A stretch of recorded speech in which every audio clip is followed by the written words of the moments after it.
აი ბეღურების გადაფრენა აკრძალული იყო, იმიტომ რომ ეს საბჭოთა მოქალაქის ანტიპერსონაჟი იყო, როგორ შეიძლება ხა ეს ტიპი ყოფილიყო საბჭოთა მოქალაქი, ხო? არანაირად აჯდებოდა საბჭოთა კონიუნქტურაში სულ სხვაგანი იყო. აჯდებოდა.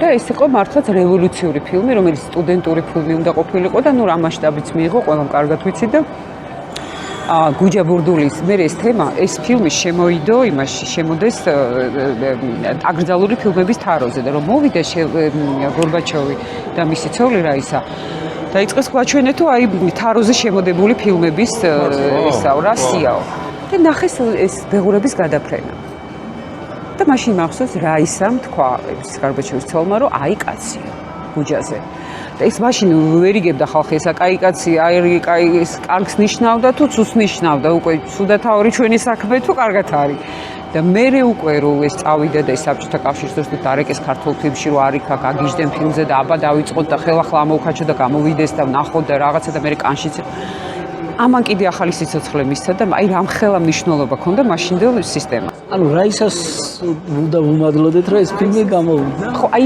ისეთ ხალხს რომლებიც ხო საბჭოთა კავშირის დროს მონანიება მაგალითად ფილმი იყო რომ ხელოვნებას ძალიან ბევრი ამის შეცვლა შეუძლია. შეიძლება საკუთარ სისტემა მოარყიოს და დაანგროს. ხო იმ სისტემა უნდა მოქცეს შენ არსებობის საშუალება. მაგრამ რადგანაც სისტემა უკვე ინგრეოდა საბჭოთა სისტემა, წავიდა უკვე ისეთი ფილმების დაშვება, ჩვენება, გაკეთება, რომელსაც მასებზე გავლენის მოხდენა შეეძლო, უკვე ეს თან ერთად მოყვებოდა ამას. ამას არ შეუძლია მარტო ეს ერთად ხდებოდა. და ამიტომ წამოვიდა ესეთი ფილმები, რომლებმაც ბევრი რაღაცა შეცვალეს და მათ შორის იყო ეს.